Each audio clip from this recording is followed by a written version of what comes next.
Hallelujah. ಆಶೀರ್ವಾದ ಹೇಗೆ ಹೊಂದ್ಕೋಬೇಕು. ಹಳೆ ಒಡಂಬಡಿಕೆ ಕಾಲದಲ್ಲಿ ನಾನು ಕಳೆದ ವಾರ ಇಸಾಕನ ವಿಷಯವಾಗಿ ಮಾತನಾಡಿದ್ದೀವಿ. ಇಲ್ಲ, ಎಷ್ಟು ಜನಕ್ಕೆ ಜಾಸ್ತಿ ಇದ್ದಾವೆ? ಇಸಾಕನ ಗುಣಲಕ್ಷಣಗಳು ಏನಾಯ್ತು? ಒಂದು ಹೇಳ್ರಿ, ಜೋರಾಗಿ ಹೇಳ್ರಿ. ಅವನು ಜಗಳ ಮಾಡ್ತಿದ್ದಿಲ್ಲ, ಅವನು ಜಗಳಗಂಡಿ ಆಗಿರಲಿಲ್ಲ. ಅವರ ಅಪ್ಪ ತೋಡಿದ ಬಾವಿ ಜನರು ಬಂದು ಮುಚ್ಚಾಕಿ ಇವರು ತೆಗೆದಾಗ ಅವರೇನು ಮಾಡಿಲ್ಲ, ಜಗಳ ಮಾಡಿಲ್ರಿ. ಅದರಿಂದ ಎಷ್ಟೊಂದು ಆಶೀರ್ವಾದ ಅವನಿಗೆ ಸಿಕ್ತು ಗೊತ್ತಾ? ಮರುಭೂಮಿಯಲ್ಲಿ ಬೆಳೆ ಹಾಕಿದ್ರೆ 100 ಪಟ್ಟು ಆಶೀರ್ವಾದ, 100 ಪಟ್ಟು ಬೆಳೆ. ಒಂದು ಚೀಲ ಬೆಳೆ ಹಾಕಿದರೆ 100 ಚೀಲ. ಆ ಮರುಭೂಮಿಯಲ್ಲಿ ಮಳೆ ಇಲ್ಲ, ಯಾವ ಥರದೇ ಇಲ್ಲ. ಯಾಕೆ? ದೇವರ ಮಾತಿಗೆ ವಿಧೇಯನಾದ. ಅವರ ಅಪ್ಪ ಏನು ಮಾಡಿದ್ರು ಗೊತ್ತಾ? ಬರಗಾಲ ಬಂದಾಗ ಮಿಸ್ರೈಮಿಗೆ ಹೋಗ್ಬಿಟ್ಟ. ಅವನು ಅದರದ್ದು ಅನುಭವಿಸಿದ. ಮಗನಿಗೆ ಹೇಳಿದೆ, ನೀನು ಹೋಗಬೇಡಪ್ಪ, ಐಗುಪ್ತ ದೇಶಕ್ಕೆ ನೀನು ಹೋಗಬೇಡ, ಇಲ್ಲಿ ಬರಗಾಲ ಆದರೂ ನಾನು ನಿನ್ನನ್ನು ಕಾಪಾಡ್ತೇನೆ. ಬರಗಾಲ ಆದರೂ ಕೂಡ ಬಿತ್ತಿದರೆ 100 ಪಟ್ಟು ಬೆಳೆ. ಯಾಕೆ? ಅವನೇನು ಮಾಡ್ತಿದ್ದಿಲ್ಲ, ಜಗಳಗಂಡಿ ಸ್ವಭಾವ ಬಿಟ್ಟುಬಿಡ್ರಿ. ಹಲ್ಲೆಲೂಯ. ಇವತ್ತು ನಾನು ಯಾಕೋಬನ ವಿಷಯ ಮಾತಾಡ್ತೇನೆ. ಹಲ್ಲೆಲೂಯ. ಯಾಕೋಬನನ್ನು ಕೂಡ ದೇವರು ಆಶೀರ್ವದಿಸಿದರು. ಹಲ್ಲೆಲೂಯ. ನಾನು ವಾಕ್ಯವನ್ನು ನಾವು ಓದ್ಕೊಳ್ಳೋಣ. ಆದಿಕಾಂಡ 32ನೇ ಅಧ್ಯಾಯ 10ನೇ ವಾಕ್ಯ. ನೀನು ನಿನ್ನ ದಾಸನಾದ ನನ್ನ ಮೇಲೆ ಎಷ್ಟೋ ಪ್ರೀತಿಯನ್ನಿಟ್ಟು ನಿನ್ನ ವಾಗ್ದಾನವನ್ನು ನೆರವೇರಿಸಿದ್ದೀಯಲ್ಲ, ನಾನು ಅದಕ್ಕೆ ಕೇವಲ ಅಪಾತ್ರನಾಗಿದ್ದೇನೆ. ನಾನು ಮೊದಲು ಈ ಯೊರ್ದಾನ್ ನದಿಯನ್ನು ದಾಟಿದಾಗ ನನಗೆ ಕೋಲು ಮಾತ್ರವೇ ಇತ್ತು, ಈಗ 2 ಪಾಳೆಯಗಳಿಗೆ ಒಡೆಯನಾಗಿದ್ದೇನೆ. ಹಲ್ಲೆಲೂಯ. ಯಾಕೋಬನಿಗೆ ಏನೂ ಇರಲಿಲ್ಲ, ಬರೀ ಒಂದು ಕೋಲು. ಯಾಕೋಬ ಹೇಳ್ತಾ ಇರೋದು ಇದು. ಮತ್ತೊಂದು ವಾಕ್ಯ. ನಾನು ಈ ಯೊರ್ದಾನ್ ನದಿಯನ್ನು ದಾಟುವಾಗ ನನಗೆ ನಾನು ಯೊರ್ದಾನ್ ಹೊಳೆಯನ್ನು ದಾಟುವಾಗ ಕೋಲು ಮಾತ್ರವೇ ಇತ್ತು. ನನ್ನ ಹತ್ರ ಏನಿತ್ತು? ಒಂದೇ ಕೋಲು, ಬೇರೆ ಏನೇ ಇಲ್ಲ, ಒಂದೇ ಕೋಲು. ಹಲ್ಲೆಲೂಯ. ದೇವರು ಯಾವ ರೀತಿ ಆಶೀರ್ವದಿಸ್ತಾರೆ ಎಂಬುದು ನೀವು ಕಲಿಬೇಕು. ಅದ್ರ ವಿಷಯ ನಿಮ್ಮ ಹತ್ರ ಮಾತಾಡ್ತಾ ಇದ್ದೀನಿ. ದೇವರೇ, ನನ್ನ ಹತ್ರ ಏನಿಲ್ಲ, ನಾನು ಏನು ಮಾಡಬೇಕು? ನೀವು ಯೋಚನೆ ಮಾಡಬೇಡ್ರಿ. ಯಾಕೋಬನ ಹತ್ರ ಏನಿತ್ತಂದೆ? ಏನು ಮಾಡೋಕ್ಕೆ? ನಿನ್ನ ಕೋವಿನ ಅವನ ಸಾಯಿಸಕ್ಕ? ಅವನ ಹತ್ರ ಇದ್ದಿದ್ದು ಒಂದು ಕೋಲು. ನೋಡು, ವಾಕ್ಯ ಪೂರ್ತಿ ಹೋದ. ಅದನ್ನು ಕೋಲು ಮಾತ್ರವೇ ಇತ್ತು, ಕೋಲು ಮಾತ್ರವೇ ಇತ್ತು. ಈಗ 2 ಪಾಳೆಯಗಳಿಗೆ ಒಡೆಯನಾಗಿದ್ದೇನೆ. ಈಗ 2 ಪಾಳೆಯಗಳಿಗೆ ಒಡೆಯನಾಗಿದ್ದೀನಿ. 2 ಪಾಳೆಯಗಳಿಗೆ ಒಡೆಯನಾಗಿದ್ದೀನಿ. ಮೊದಲೇನಿದ್ರೆ ಒಂದು ಕೋಲು. ಕೋಲು ಏನಕ್ಕೆ? ಯಾಕೊಬ್ಬ ಕುರಿ ಕಾಯ್ತಾ ಇದ್ದ. ಇಲ್ಲ, ಕುರಿ ಕಾಯೋರಿಗೆ ಏನಿರ್ತದೆ? ಒಂದು ಕೋಲು ಇರ್ತದೆ. ಇಲ್ಲ, ಮೋಶೆ ಕೈಯಲ್ಲಿ ಏನಿತ್ತು? ಒಂದು ಕೋಲಿತ್ತು. ಬೈಬಲ್ನಲ್ಲಿ ಕೋಲು ಭಾಳ ಪ್ರಾಮುಖ್ಯ. ಹಲ್ಲೆಲೂಯ. ಕೋಲು ಭಾಳ ಪ್ರಾಮುಖ್ಯ. ಇಲ್ಲಿ ಯಾಕೋಬನು ಹೇಳ್ತಾನೆ, ಯೊರ್ದಾನ್ ಹೊಳೆ ದಾಟಿ ಹೋಗ್ಬೇಕಾದ್ರೆ ನನ್ನ ಹತ್ರ ಬರೀ ಒಂದು ಕೋಲಿತ್ತು. ಈಗ ವಾಪಸ್ ಬರಬೇಕಾದ್ರೆ 2 ಪಾಳೆಯಕ್ಕೆ ಒಡೆಯನಾಗಿದ್ದೇನೆ. ಹಲ್ಲೆಲೂಯ. 2 ಪಾಳೆಯಕ್ಕೆ ಒಡೆಯನು. ಲೆಕ್ಕವಿಲ್ಲದ ಆಸ್ತಿ, ಲೆಕ್ಕವಿಲ್ಲದಂಗೆ ಆಸ್ತಿ. ಕುರಿಗಳು ಎಷ್ಟಿದ್ದಾವೆ ಅಂತ ಎಣ್ಸಕ್ಕೆ ಬರಲ್ಲ, ಅಷ್ಟು ಮಟ್ಟು ಕುರಿಗಳು, ದನಗಳು, ಕತ್ತೆಗಳು, ದಾಸರುಗಳು ಬೇಕಾದಷ್ಟು. 2 ಪಾಳೆಯಕ್ಕೆ ಒಡೆಯನು. ಮೊದಲೇನಿತ್ತರೆ ಕೋಲು. ಹಲ್ಲೆಲೂಯ. ನಿಮಗೆ ಆಶೀರ್ವಾದ ಬೇಕಾ? ನನ್ನ ಹತ್ರ ಏನೂ ಇಲ್ಲ ಅಂತ ಯೋಚನೆ ಮಾಡ್ತಾ ಇದ್ದೀರಾ? ಯಾಕೋಬ ಹೇಳ್ತಾ ಇದ್ದಾನೆ, ನನ್ನ ಹತ್ರ ಏನೂ ಇರಲಿಲ್ಲಪ್ಪ ದೇವರೇ, ನನ್ನ ಹತ್ರ ಬರೀ ಒಂದು ಕೋಲ ಇದ್ದಿದ್ದು, ಇವೆಲ್ಲ ನೀನು ನನಗೆ ಕೊಟ್ಟಿರೋದು. ಇಲ್ಲಿ ಜನ ಏನು ಮಾಡ್ತಾರೆ ಗೊತ್ತೇನೋ? ಏನು ಇರಲಿ ಟೈಮ್ನಲ್ಲಿ ದೇವರನ್ನು ಕಂಡುಕೊಳ್ತಾರೆ, ದೇವರು ಆಶೀರ್ವದಿಸ್ತಾರೆ, ಆಮೇಲೆ ಚರ್ಚ್ಗೆ ಬರಲ್ಲ. ಯಾಕೆ?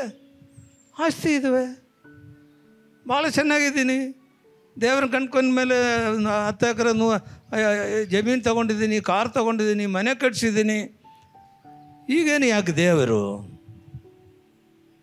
ಇಲ್ಲಿ ಯಾಕೋಬನ ಹಂಗಲ್ಲ. ನಾನು 2 ಪಾಳಯಕ್ಕೆ ಒಡೆಯನಾಗಿದ್ದೀನಿ.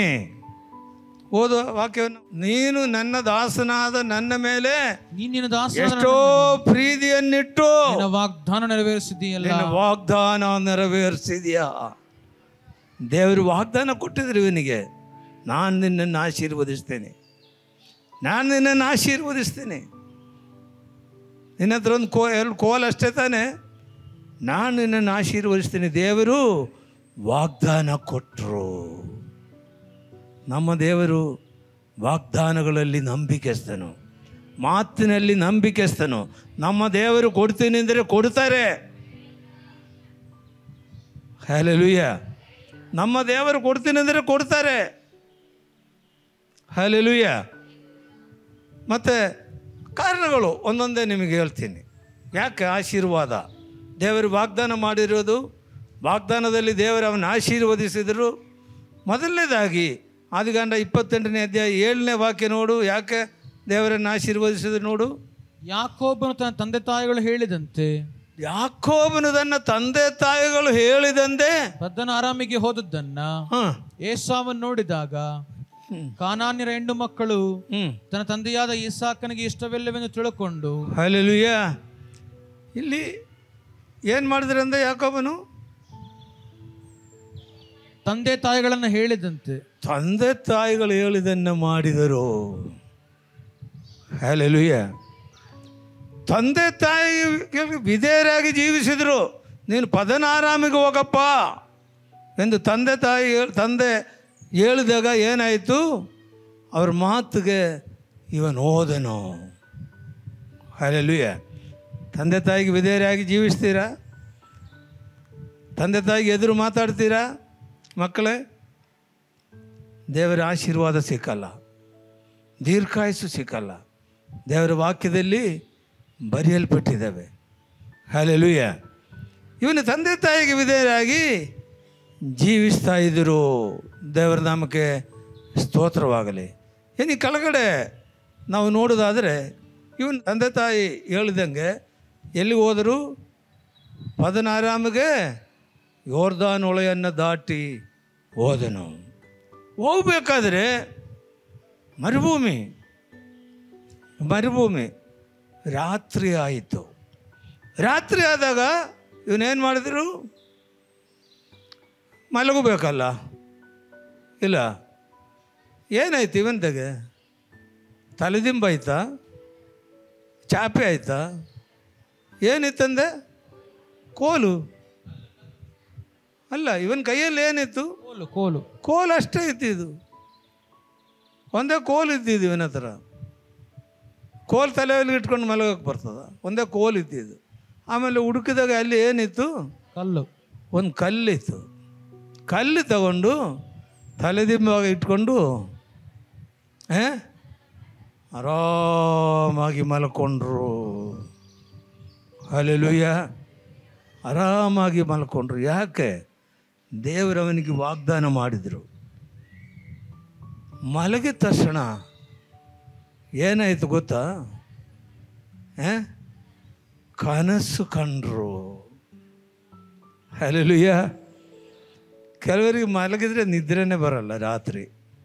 ಇಲ್ಲ, ನಮಗೆ ಕೆಲವರು ಹೇಳ್ತಾರೆ, ಪಾಸ್ಟ್ರೆ 3 ದಿವಸ ಆಯಿತು ಮಲಗಿ, ನಿದ್ರೆನೇ ಬರ್ತಾಯಿಲ್ಲ. ನಾವು ಭಾಳ ಜನಕ್ಕೆ ಪ್ರಾರ್ಥನೆ ಮಾಡಿದಾಗ 3 ದಿವಸ ಫೋನ್ ಮಾಡ್ತಾರೆ, ಪಾಸ್ಟ್ರೆ ನೀವು ಫೋನ್ ಮಾಡಿದ್ರಲ್ಲ, ಪ್ರಾರ್ಥನೆ ಮಾಡಿದ್ರಲ್ಲ, ನನಗೆ ಚೆನ್ನಾಗಿ ನಿದ್ರೆ ಬಂತು. ಅನೇಕರಿಗೆ ನಿದ್ರೆ ಬರಲ್ಲ. ಇವನಿಗೇನಾಯಿತು? ಆರಾಮಾಗಿ ನಿದ್ರೆ ಬಂತು.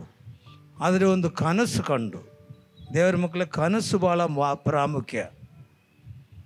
ಕನಸು ಭಾಳ ಪ್ರಾಮುಖ್ಯ. ನೀವು ರಾತ್ರಿ ಮಲಗಬೇಕಾದ್ರೆ ಪ್ರಾರ್ಥನೆ ಮಾಡಿಕೊಂಡು ಮಲ್ಕೋಬೇಕು. ದೇವರೇ, ಇವತ್ತು ರಾತ್ರಿ ನೀನು ನನ್ನೊಂದಿಗೆ ಮಾತನಾಡಬೇಕು. ಕನಸಿನಲ್ಲಿ ಮಾತನಾಡಬೇಕು, ಇಲ್ಲ ದರ್ಶನದಲ್ಲಿ ನೀನು ಮಾತನಾಡಬೇಕು ಎಂಬುದಾಗಿ ಪ್ರಾರ್ಥನೆ ಮಾಡ್ಕೊಂಡು ಮಲ್ಕೊಂಡ್ರೆ ದೇವರು ನಿಮಗೆ ಒಳ್ಳೆ ಒಳ್ಳೆ ಕನಸುಗಳನ್ನು ಕೊಡ್ತಾರೆ. ಇವನಿಗೊಂದು ಒಳ್ಳೆ ಕನಸು ಬಂದು, ಏನದು ಕನಸು ಗೊತ್ತಾ ನಿಮಗೆ? ಹೋದ ವಾಕ್ಯವನ್ನು ನೋಡಪ್ಪ ಅದನ್ನು. ಆ ಕನಸಿನಲ್ಲಿ ಒಂದು ನಿಚ್ಚಣಿಗೆ ನೆಲದ ಮೇಲೆ ನಿಂತಿತ್ತು. ನಿಚ್ಚಣಿಗೆ ಅಂದರೆ ಒಂದು ಏಣಿ, ಇಲ್ಲ ಏಣಿಯಿಂದ ಹೇಳ್ತಾರೆ ಕನಸು. ಏಣಿ ಏಣಿ ಹಾಂ, ಒಂದು ದೊಡ್ಡ ಏಣಿ. ಎಷ್ಟು ಉದ್ದ ಆಯ್ತು ಗೊತ್ತಾ? ಭೂಲೋಕದಿಂದ ಪರಲೋಕ ತಂಗ ಏಣಿ ಆಕಾಶವನ್ನು ಮುಟ್ಟಿತ್ತು. ಆಕಾಶವನ್ನು ಮುಟ್ಟಿತ್ತು. ಆಕಾಶ ತಂಗ ಪರಲೋಕ ತಂಗ ಒಂದು ಏಣಿ. ಆ ಏಣಿ ಮೇಲೆ ದೇವದೂತರು ಓಡಾಡ್ತಾ ಇದ್ದಾರೆ, ಮೇಲೆ ಕೆಳಗೆ ಮೇಲೆ ಕೆಳಗೆ ಓಡಾಡ್ತಾ ಇದ್ದಾರೆ. ಕನಸು ಕಂಡ್ರೆ ಇಂಥ ಕನಸು ಕಾಣಬೇಕು. ಯಾರಾದರೂ ಕಾಣ್ತೀರಾ ಇಂಥ ಕನಸು? ರಾತ್ರಿ ದೆವ್ವ ಬರೋದು, ರಾತ್ರಿ ಅದು ಬರೋದು, ಹಾವು ಬರೋದು, ಇಂಥವು ಕಾಣ್ತೀರಾ? ಕನಸು ಕಂಡ್ರೆ ಯಾಕೆ ಒಂದು ನೋಡ್ರಿ ಕಂಡ್ರೆ ಕನಸು ಕಾಣಬೇಕು. ದೇವದೂತರು ಮೇಲೆ ಕೆಳಗಡೆ ಓಡಾಡ್ತಾ ಇದ್ದಾರೆ. ಹಲ್ಲೆಲೂಯಾ. ಭೂಮಿಯಿಂದ ಪರಲೋಕಕ್ಕೆ, ಪರಲೋಕದಿಂದ ಭೂಮಿಗೆ ದೇವದೂತರು ಓಡಾಡ್ತಾ ಇದ್ದಾರೆ. ಇದು ಯಥಾರ್ಥವಾದ ಕನಸಂದರೆ. ಕನಸು ಕಂಡ್ರು, ಕನಸು ಕಂಡ ಮೇಲೆ ದೇವರು ಪ್ರತ್ಯಕ್ಷನ ಆದರು. ನೋಡ ವಾಕ್ಯವನ್ನು. ಅದರ ಮೇಲೆ ದೇವದೂತರು ಹತ್ತುತ್ತಾ ಇಳಿತಿದ್ದರು. ಇದಲ್ಲದೆ ಯೆಹೋವನು ಅವನ ಬಳಿಯಲ್ಲಿ ನಿಂತು. ಇದರ ಕನಸಂದರೆ ಇದು. ಕನಸಂದರೆ ಇದು. ದೆವ್ವ ನಿಂತ್ಕೊಳ್ಳೋದಲ್ಲ ಕನಸು. ಯಾರು ನಿಂತ್ಕೊಂಡಿದ್ದಾರೆ? ದೇವರು ನಿಂತ್ಕೊಂಡಿದ್ದಾರೆ. ದೇವರು ನಿಂತ್ಕೊಂಡು ಮಲ್ಕೊಂಡಿರ್ಬೇಕಾದ್ರೆ ಕನಸು ನೋಡ್ರಿ. ಇಂಥ ಭಾಗ್ಯ ನಿಮಗಿದೆಯಾ? ಪ್ರಾರ್ಥನೆ ಮಾಡಿರಿ. ನೀ ಅಭಿಷೇಕ ಹೊಂದಿಲ್ವಾ? ಪ್ರಾರ್ಥನೆ ಮಾಡಿರಿ. ದೇವರೇ, ನಾನು ನಿನ್ನನ್ನು ನೋಡ್ಬೇಕಪ್ಪ ಕನಸಿನಲ್ಲಿ. ನಾನು ನಿನ್ನನ್ನು ನೋಡಬೇಕು. ಇಂಥ ಪ್ರಾರ್ಥನೆ ಮಾಡ್ರಿ. ದೇವರು ಪಕ್ಕದಾಗ ಬಂದು ನಿಂತ್ಕೊಳ್ತಾರೆ. ದೇವರು ಪಕ್ಕದಾಗ ಬಂದು ನಿಂತ್ಕೊಂಡು ಏನು ಹೇಳ್ತಾ ಇದ್ದಾರೆ ನೋಡು ಅವನಿಗೆ. ನಾನು ನಿನ್ನ ತಂದೆಯಾದ ಅಬ್ರಹಾಮನ ದೇವರು. ನಾನು ನಿನ್ನ ತಂದೆಯಾದ ಅಬ್ರಹಾಮನ ದೇವರು, ಇಸಾಕನ ದೇವರು, ಇಸಾಕನ ದೇವರು ಆಗಿರುವ ಯೆಹೋವನು. ನಾನು ನಿನ್ನ ದೇವರಾದ ಯೆಹೋವನು. ರಾತ್ರಿ ಅವನು ಬೇರೆ ಯಾರಿಗಾದ್ರೆ ನಿದ್ರೆನೇ ಬರಲ್ಲ. ಒಂದು ಚಾಪೆ ಕೂಡ ಇಲ್ಲ, ಒಂದು ತಲೆದಂಬಿಲ್ಲ, ಯಾತ್ರದ್ದು ಇಲ್ಲ. ಕಲ್ಲಿನ ಮೇಲೆ ತಲೆ ಇಟ್ಕೊಂಡ್ರೆ ನಿದ್ರೆ ಬರ್ತಾವೆ. ಇವನ್ ಕಲ್ಲಿನ ಮೇಲೆ ತಲೆ ಇಟ್ಟ ತಕ್ಷಣ ನಿದ್ರೆ ಹೋಗ್ಬಿಡ್ತು. ದೇವರು ಬಂದು ಪಕ್ಕದಾಗ ನಿಂತ್ಕೊಂಡ. ಭೂಮಿಯಿಂದ ಪರಲೋಕ ತಂಗ ಒಂದು ದೊಡ್ಡ ಏಣಿ. ದೇವರು ಒಂದು ಪಕ್ಕದಾಗ ನಿಂತ್ಕೊಂಡ. ಹೇಳ್ತಾ ಇದ್ದಾನೆ, ನಾನು ನಿನ್ನ ತಂದೆಯಾದ ಅಬ್ರಹಾಮನ ದೇವರು, ಇಸಾಕನ ದೇವರು ಆಗಿರುವ ಯೆಹೋವನಾಗಿರುವ ದೇವರಾಗಿದ್ದಾನೆ. ಏನು ಹೇಳ್ತಾನೆ ದೇವರು ನೋಡು. ಮತ್ತು ಅವನಿಗೆ, ನೀನು ಮಲಗಿಕೊಂಡಿರುವ ಈ ದೇಶವನ್ನ, ನೀನು ಮಲಕೊಂಡಿರುವ ಈ ದೇಶವಿದೆಯಲ್ಲ, ಈ ದೇಶವನ್ನು ನಿನಗೂ ನಿನ್ನ ಸಂತತಿಗೂ ಕೊಡುತ್ತೇನೆ, ನಿನಗೂ ನಿನ್ನ ಸಂತತಿಗೂ ಕೊಡ್ತೇನೆ. Hallelujah, hallelujah. ಇದೇ ರೇ ಕನಸು, ಇದೇ ಕನಸು. ಹಲ್ಲೆಲೂಯಾ. ಇಂದ ಕನಸು ಕಂಡು ಏನು ಮಾಡ್ಬೇಕ್ರಿ? ದೇವರು ಪಕ್ಕದ ಬಂದು ನಿಂತ್ಕೊಳ್ತಾರೆ. ನೀನು ಮಲ್ಕೊಂಡಿದೆಯಲ್ಲ ತಲೆದಿಂಬಿಟ್ಕೊಂಡು, ಈ ದೇಶವನ್ನು ನಿನಗೂ ನಿನ್ನ ಸಂತತಿಗೂ ಕೊಡ್ತೀನಿ. ಯಾರು ಹೇಳಿರೋದು? ದೇವರು. ಸುಮ್ಮನೆ ಹೇಳ್ತಾರ? ದೇವರು ಸುಳ್ಳು ಹೇಳೋನಲ್ಲ. ದೇವರು ವಾಗ್ದತ್ತಗಳಲ್ಲಿ ನಂಬಿಕೆಸ್ತನು. ಹಲ್ಲೆಲೂಯಾ. ದೇವರು ಹೇಳಿದರೆ ನೆರವೇರಿಸ್ತಾನೆ. ಹಲ್ಲೆಲೂಯಾ. ಬೆಳಿಗ್ಗೆ ಕನಸೆಲ್ಲ ಕಂಡು ಇವನು ಎದ್ದಾಗ ಇವನೇನು ಮಾಡಿದರು? ಆ ಕಲ್ಲನ್ನು ನೆಟ್ಟಗೆ ನಿಲ್ಲಿಸಿದರು. ನೆಟ್ಟಗೆ ನಿಲ್ಲಿಸಿ ಅದ್ರ ಮೇಲೆ ಸ್ವಲ್ಪ ಎಣ್ಣೆ ಹಾಕಿದರು. ಹಂಗಾದ್ರೆ ಸ್ವಲ್ಪ ಎಣ್ಣೆನೂ ಇತ್ತು ಇಲ್ಲ? ಇವನಲ್ಲಿ ಏನಿತ್ತು? ಎಣ್ಣೆ ಇತ್ತರೆ. ಇಲ್ಲಿ ಎಷ್ಟು ಜನಕ್ಕೆ ಎಣ್ಣೆ ಇದೆ? ಎಣ್ಣೆ ಇರಬೇಕು. ಎಣ್ಣೆ ಅಂದರೆ ಏನು? ಯಾಕೋಬನಲ್ಲಿ ಎಣ್ಣೆ ಇತ್ತು. ಆ ಕಲ್ಲಿನ ಮೇಲೆ ಎಣ್ಣೆಯನ್ನು ಒಯ್ದ ಮೇಲೆ ಅವನು ಹೇಳಿದರು, ಏನಂದು ಹೇಳಿದರು? ಬೇಥೇಲ್ ಎಂಬುದಾಗಿ. ಇದಕ್ಕೆ ಬೆಥೇಲ್ ಎಂಬುದಾಗಿ ಹೆಸರಿಟ್ಟನು. ಮೊದಲೊಂದು ಹೆಸರಿತ್ತು, ಏನು ಗೊತ್ತಾ? ಲೂಜ್ ಇಲ್ವಾ? ಏನದು ಹೆಸರು ನೋಡು? ಲೂಜ್ ಅಂತ. ಲೂಜ್ ಅಂದರೆ ಗೊತ್ತಲ್ಲ, ತಲೆ ಸರಿ ಇಲ್ಲ ಅಂದ ಊರು ಲೂಜು. ಇವಾಗ ಏನಾಗೈತೆ? ಆ ಲೂಜ್ ಬೇಡಪ್ಪ, ತೆಗ್ದಾಕ್ಬಿಡೋಣ. ಈಗ ಬೆದೇಲ್ ಅಂದರೆ ನಾನು ಹೆಸರು ಇಡ್ತೀನಿ. ಬೆದೇಲ್ ಅಂದರೆ ಏನು? ದೇವರ ಮನೆ. ಹಲ್ಲೆಲೂಯಾ. ದೇವರ ಮನೆ. ನೋಡ್ರಿ, ಕನಸು ಕಂಡ್ರೆ ಇಂದ ಕನಸು ಕಾಣಬೇಕು. Hallelujah, hallelujah. ದೇವರ ಮನೆ. ಆಮೇಲೆ ನೋಡ್ರಿ, ಆ ವಾಕ್ಯಗಳನ್ನು ಅವನೊಂದು ಪ್ರತಿಷ್ಠೆ ಮಾಡ್ತಾ ಇದ್ದಾನೆ ಅಲ್ಲಿ. ಯಾಕೋಬನಲ್ಲಿ ದೇವ ನನ್ನ ಸಂಗಡ ಇದ್ದು ನಾನು ಹೋಗುವ ಈ ಮಾರ್ಗದಲ್ಲಿ ನನ್ನನ್ನು ಕಾಪಾಡಿ ತಿನ್ನುವುದಕ್ಕೆ ಆಹಾರವನ್ನ ಉಡುವುದಕ್ಕೆ ವಸ್ತ್ರವನ್ನ ಕೊಟ್ಟು ತಿರುಗಿ ನನ್ನನ್ನ ತಂದೆಯ ಮನೆಗೆ ಸುರಕ್ಷಿತವಾಗಿ ಕರ್ಕೊಂಡ್ ಬಂದರೆ ಯೆಹೋವನೇ ನನ್ನ ದೇವರಾಗಿರುವನು. ಮತ್ತು ನಾನು ಕಂಬವಾಗಿ ನಿಲ್ಲಿಸಿರುವ ಈ ಕಲ್ಲು ದೇವರ ಮನೆಯಾಗುವುದು. ಇದಲ್ಲದೆ ನಿನ್ನಿಂದ ನನಗೆ ಬರುವ ಎಲ್ಲಾ ಆಸ್ತಿಯಲ್ಲಿ, ಕೇಳುವುದನ್ನ, ನಿನ್ನಿಂದ ನನಗೆ ಬರುವ ಎಲ್ಲಾ ಆಸ್ತಿಯಲ್ಲಿ, ನಿನ್ನಿಂದ ನನಗೆ ಬರುವ ಎಲ್ಲ ಆಸ್ತಿಯಲ್ಲಿ. ಯಾರಿಂದ ಬರೋದು? ದೇವರಿಂದ. ನಿನ್ನ ಆಸ್ತಿ ಇದೆಯಲ್ಲ, ನಿಮ್ಮ ಅಪ್ಪ ಕೊಡೋದಲ್ಲ, ದೇವರು ಕೊಟ್ಟಿರೋದು. ನಿಮ್ಮ ಅಪ್ಪ ಕೊಟ್ಟಿರೋದಾದ್ರೆ ಸಾಲ ಮಾಡಿ 3 ದಿವಸಕ್ಕೆಲ್ಲ ಮಾರ್ಬಿಡ್ತೀಯ. ಇಲ್ಲ, ಎಷ್ಟೋ ಜನ ಸಾಲ ಮಾಡಿ ಜಮೀನು ಮಾರ್ತಾರೆ, ಆಸ್ತಿನೂ ಮಾರ್ತಾರೆ, ಎಲ್ಲ ಮಾರ್ತಾರೆ. ಅಪ್ಪ ಕೊಟ್ಟಿರೋದು. ದೇವರು ಕೊಟ್ಟಿರೋದು ಮಾರೋಕ್ಕಾಗಲ್ಲ. ಹಲ್ಲೆಲೂಯಾ. ದೇವರು ಕೊಟ್ಟರೆ ಕೊನೆ ತಂಗ, ಮನುಷ್ಯರು ಕೊಟ್ಟರೆ ಮನೆ ತಂಗ. ಹಲ್ಲೆಲೂಯಾ. ಇಲ್ಲಿ ದೇವರು ಏನು ಹೇಳಿದ್ದಾರೆ? ಇವನೇನು ಹೇಳ್ತಾನೆ? ನೀನು ನನಗೆ ಕೊಟ್ಟಿರುವ ಎಲ್ಲ ಆಸ್ತಿಯಲ್ಲಿ 10ರಲ್ಲಿ ಪಾಲನ್ನ. ಇಲ್ಲಿ ಬಂದಾಗ ನೋಡ್ರಿ ಸ್ವಲ್ಪ ಕಷ್ಟ ಆಗುತ್ತೆ. 10ರಲ್ಲಿ ಭಾಗವನ್ನ ನಿನಗೆ ಸಮರ್ಪಿಸುವನು ಎಂಬುದಾಗಿ ಅರಿಕೆ ಮಾಡಿಕೊಂಡನು.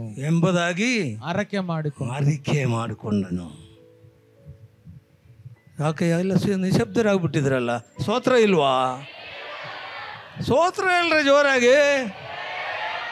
ನಾನು ಕೊಡ್ತೀನಿ ಅಲ್ರಿ. ಮತ್ತೆ ನಾನು ಕೊಡ್ತೀನಿ. ಯಾಕಪ್ಪ ಮಾತ್ರವಲ್ಲ, ನಾನು ಕೊಡ್ತೀನಿ ಹೇಳ್ರಿ. ಯಾರು ಕೊಡ್ತಾರೆ ನಿಮಗೆ? ಮತ್ತು ಕೊಡೋಕ್ಕೇನನ್ರಿ? ಇಲ್ವಾ? ಯಾಕವನು ನಮ್ಮ ಅಪ್ಪನ ಆಸ್ತಿ ಕೊಡ್ತೀನಿ ಅಂತ ಹೇಳಲಿಲ್ಲ. ದೇವರು ನನಗೆ ಕೊಡುವುದರಲ್ಲಿ 10ರಲ್ಲಿ ಭಾಗ ನಾನು ನನಗೆ ಕೊಡ್ತೇನೆ. ಹಲ್ಲೆಲೂಯಾ. ಎಷ್ಟು ಜನ ತೀರ್ಮಾನ ಮಾಡ್ತೀರಿ ಇವತ್ತಿಲ್ಲಿಂದ? ನೀನಿರುವ ಮನೆ ಇದೆಯಲ್ಲ, ದೇವರು ಕೊಟ್ಟಿರೋದು. ನಿನ್ನ ಆಸ್ತಿ ಇದೆಯಲ್ಲ, ದೇವರು ಕೊಟ್ಟಿರೋದು.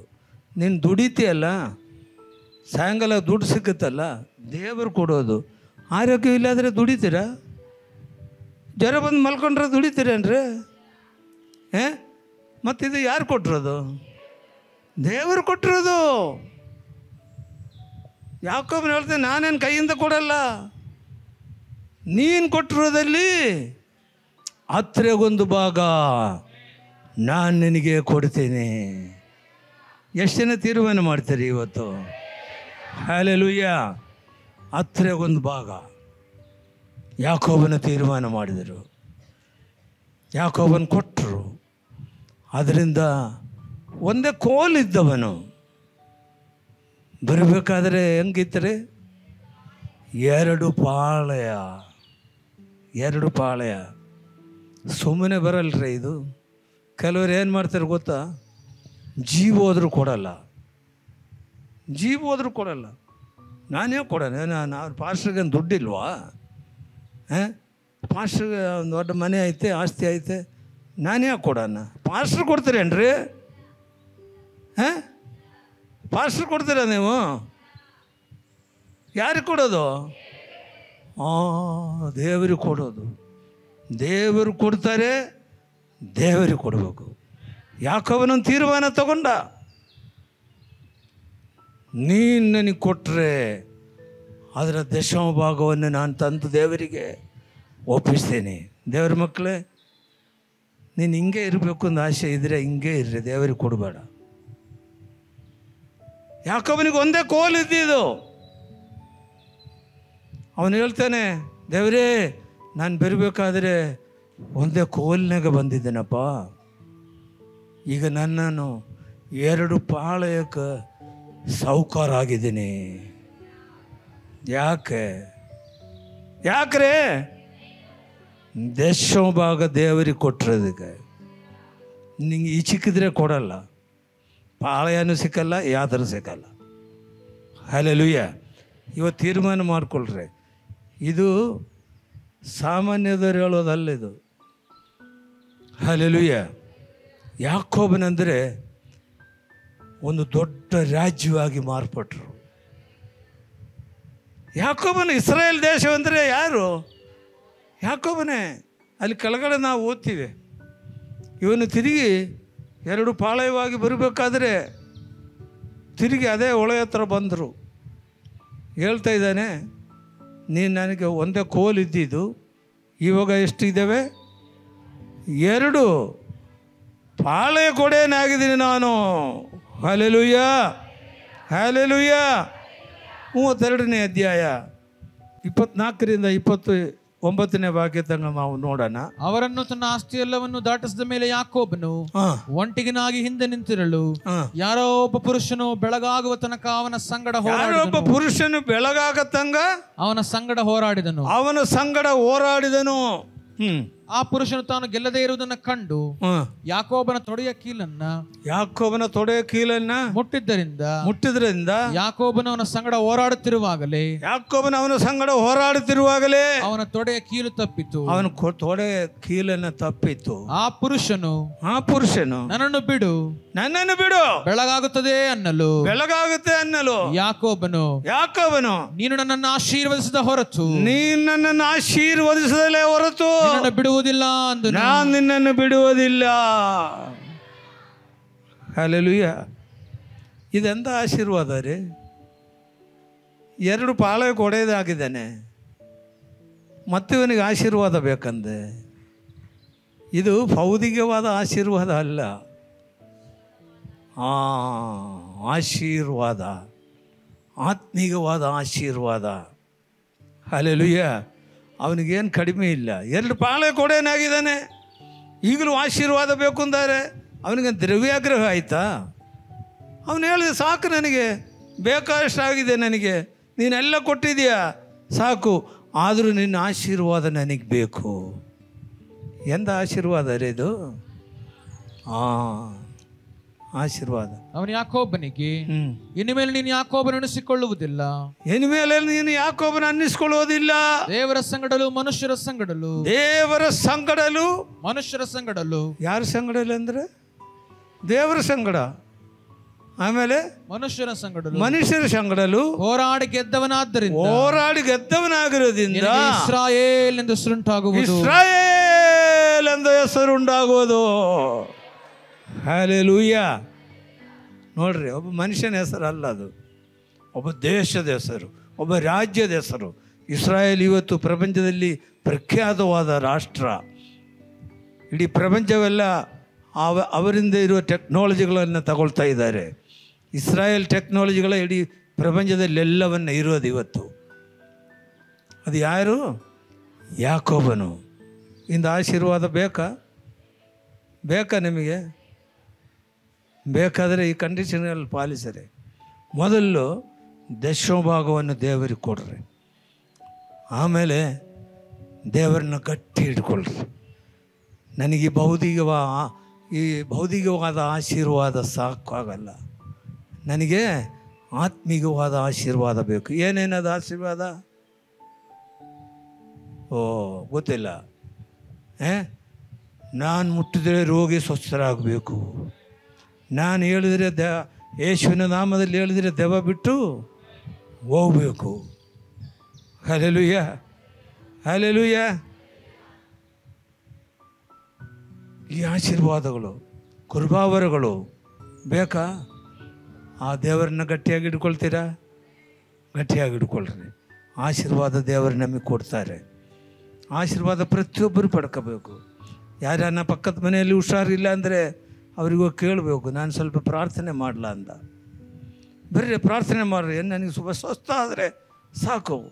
ನೀನು ಪ್ರಾರ್ಥನೆ ಮಾಡು, 100% ಗುಣವಾಗುತ್ತೆ, ಗುಣವಾಗುತ್ತೆ. ದೇವರು ನಿಮಗೆ ವಾಗ್ದಾನ ಕೊಟ್ಟಿದ್ದಾರೆ. ದೇವರ ವಾಗ್ದಾನಗಳಲ್ಲಿ ನಂಬಿಕೆಸ್ತೇನೋ. ಹಲ್ಲೆಲೂಯ. ಆ ಆಶೀರ್ವಾದ ನಾವು ಹೊಂದ್ಕೊಳ್ಳೋಣ. ದೇವರ ವಾಕ್ಯವನ್ನು ಸರಿಸಿ ಜೀವಿಸೋಣ. ಈ ವಾಕ್ಯಗಳಿಂದ ದೇವರು ನಮ್ಮನ್ನು ಆಶೀರ್ವದಿಸಲು ನಾವು ಪ್ರಾರ್ಥನೆ ಮಾಡೋಣ. ನಮ್ಮನ್ನು ಬಹಳವಾಗಿ ಪ್ರೀತಿ ಮಾಡುವ ಸ್ವರ್ಗೀಯ ತಂದೆಯಾದ ದೇವರೇ, ಯೇಸುವೇ, ನಿನ್ನ ವಾಕ್ಯವನ್ನು ನೀನೇ ಮಾತನಾಡಿದೆಯಲ್ಲಪ್ಪ, ನೀನೇ ಮಾತನಾಡಿದೆಯಲ್ಲಪ್ಪ ಕರ್ತನೇ. ನಿನ್ನ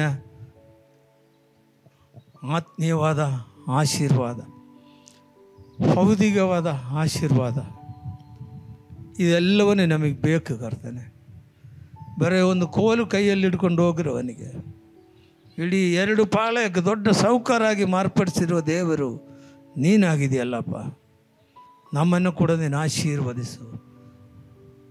ಆತ್ಮೀಯವಾಗಿ ಭೌತಿಕವಾಗಿ ನಮ್ಮನ್ನು ಆಶೀರ್ವದಿಸಪ್ಪ. ಇಲ್ಲಿ ಸೇರಿ ಬಂದರೆ ಪ್ರತಿಯೊಬ್ಬರನ್ನು ಕರುಣಿಸು, ಬಲಪಡಿಸು, ಶಕ್ತೀಕರಿಸಪ್ಪ. ಯೇಸು ಕ್ರಿಸ್ತನ ನಾಮದಲ್ಲಿ ಬೇಡುತ್ತೀವಿ ತಂದೆ, ಆಮೇನ್. ಈ ಕಾರ್ಯಕ್ರಮವು church of god full gospel church Chitradurga ವತಿಯಿಂದ ಪ್ರಸಾರವಾಯಿತು.